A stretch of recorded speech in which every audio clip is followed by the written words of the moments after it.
All right, company. Hello, everybody, and welcome to Heaven's Basement. I'm Jones. So, we all know why we're here. You know why you're here. You read the title. I know why I'm here. I made the title.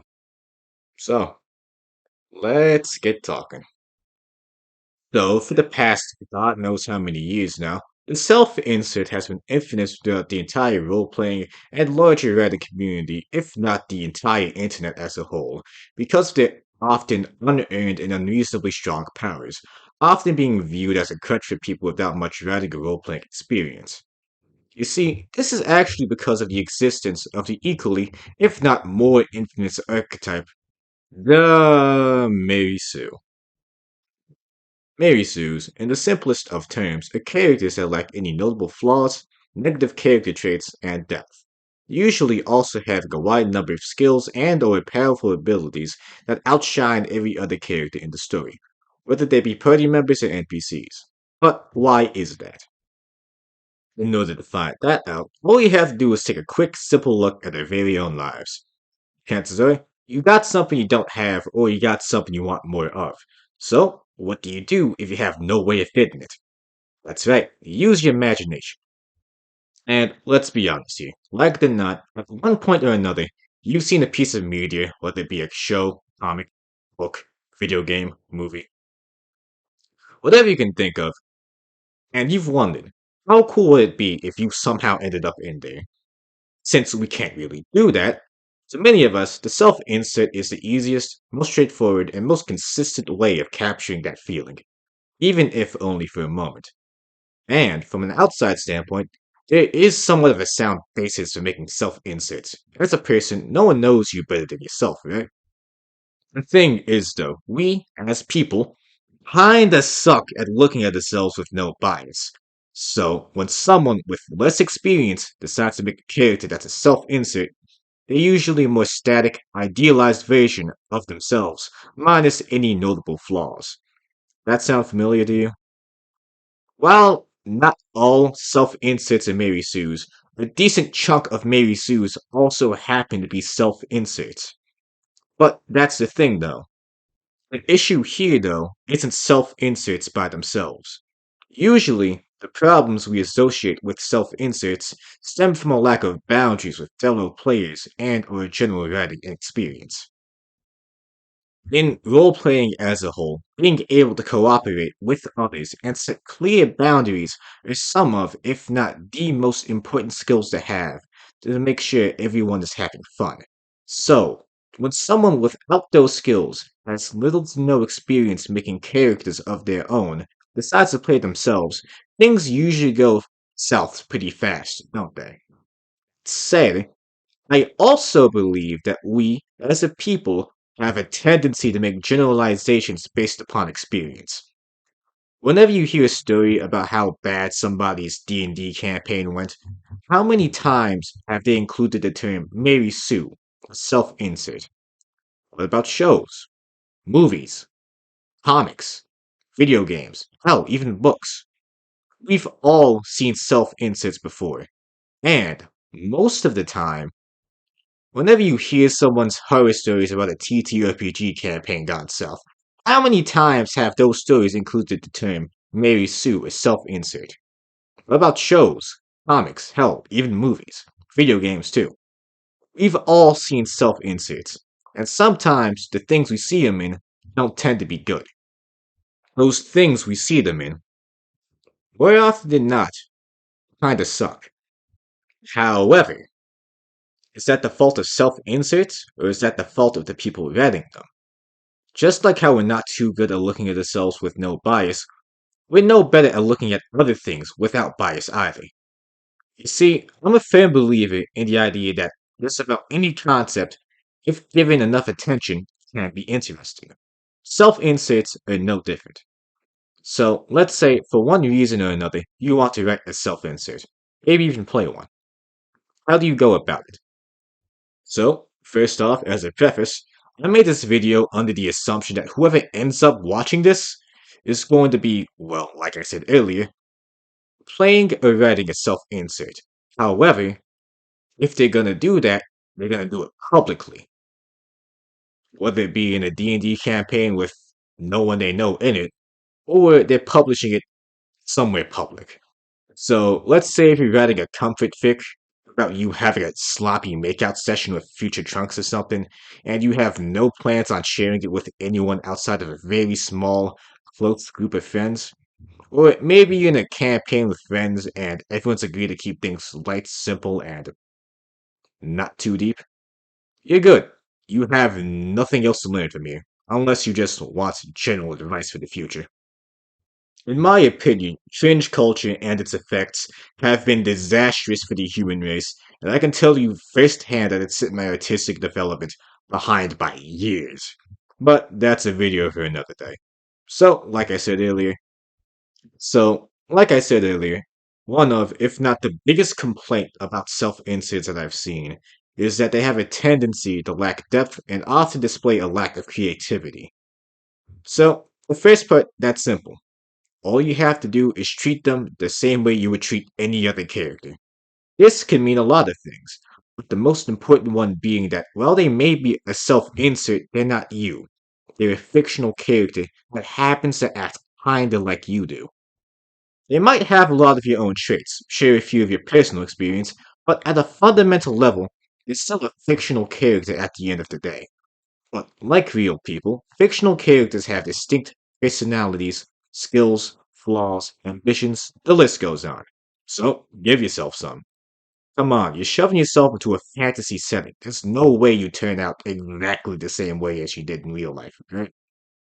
Now, the most important part of writing an actually good self insert is introspection. The ability to look at yourself and your actions while being completely honest in the process. At this point, now, it might just sound like I'm asking you to create an original character. And yeah, to an extent, I am. Oftentimes, the best self inserts are characters that people don't even realize are self inserts. This is the fun thing about writing yourself as a fictional character. By the time your story's finished and your character gets all that development, you have somebody that is drastically different than how you actually are in real life. So, oftentimes, a good self insert isn't just somebody throwing themselves into a fictional or a real setting. Instead, it's somebody using their personal experience to explore a certain topic. So, while the character may more or less be a simplified version of yourself, by the time they get that development, they'll end up with somewhat, if not entirely different character. So, if you want to play a cooler version of yourself in real life, go for it. It's not like you're ever gonna get a chance to shoot fire out your hands, or like, I don't know, lightning out your cock. I'm not gonna judge you. But make sure within the context of the story, it makes some sense. What I'm not trying to say, however, is that you should strip away everything that makes your character interesting. Over the years, I've seen a trend where people who are new to making characters are afraid that people would see their OCs as cringe, so what they do, they overcompensate by removing parts of their character that other people would make them think or maybe soothe. In reality, however, the line between what makes something cool and what makes something cringe is much, much finer than you think.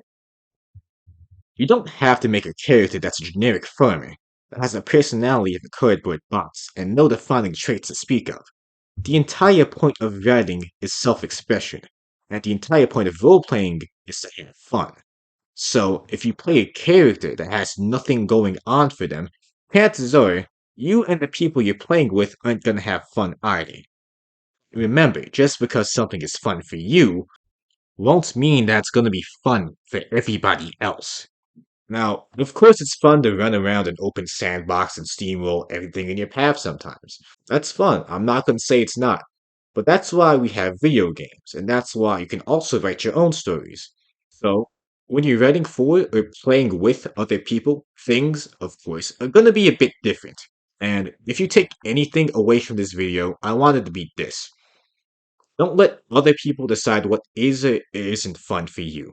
But if you having fun gets in the way of others having fun, maybe you should take a step back and reevaluate your standards. Anyway, Dungeons and Dragons. As you all know, First and foremost, it's a game about collaborative storytelling. Same goes for other systems like Pathfinder and pretty much every other TTRPG in existence. So, when somebody throws collaboration right out the window in order to get into the spotlight, things tend to get messy. Lucky for us, though, there's an easy way around that. Just dial things back. My philosophy when running a game is that collectively, the party itself is a character, in the sense that everyone within it interacts with each other and evolves at the same time. While individual characters may have their important scenes and turning points in their development, the primary focus of a campaign is seeing how a group of people work together in order to achieve some kind of goal. So, while individual characters may have goals of their own, it's important to remember that those goals should not interfere with the goals of others, unless you have something worked out with them beforehand. The common gripe that people have with self-inserts is that overbearing players have a tendency to project themselves too hard onto their character. This can manifest in a wide number of ways. Most commonly, we see an inexperienced player or author make a self insert and they want the audience or fellow party members to think that this character is cool. So, what they do is they put them in as many scenes as possible without any regard for the growth or ongoing interactions of other characters. The concept of an ultra powerful self insert that steamrolls their entire way through every obstacle they come across, while being in every scene imaginable, is a tale as old as storytelling as a whole. Remember, while this character may have a lot of similarities to you, it still isn't you.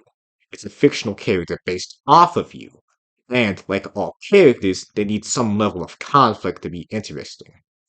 As cool as it would be to start out as a master swordsman with thousands of duels under their belt, that's probably not the best idea if you're starting out at level 1, because, more likely than not, it'll make your character seem little pretentious and more important than everybody else's. But, what you can do is play a decently talented sword fighter that just left their school and is going on a journey to, I don't know, refine their style or something and make a name for themselves. Or if you really can't let go of the wandering swordsman that's a super badass master or something, maybe say some kind of incident left their body unable to keep up with their mind. Now, what they have to do is start back from square one, while have to rely more on technical skill, because now they don't have the physicality that they used to. Maybe you can have them discover gaps in their fighting style that they wouldn't have noticed until now, because they're not as strong as they were in their prime. Finding ways to compromise like this is a huge part of working in a team. So, by making your character fit more in line with the tonal expectations of the game or setting is an easy way to avoid problems starting out.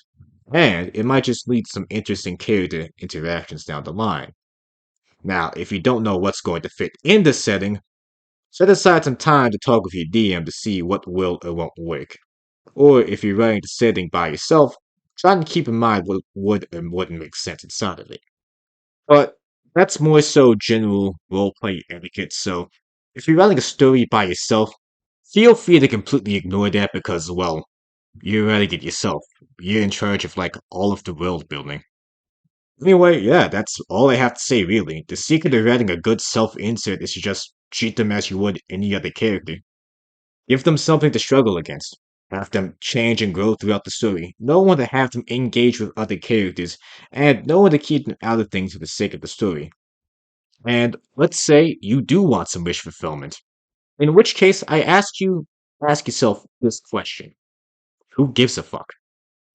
As long as you're not hurting anybody or doing something that's objectively horrible, go nuts. The world's your oyster. It's called a wish fulfillment for a reason. Go, draw yourself making out with, I don't know, Peanut from Pizza Tower.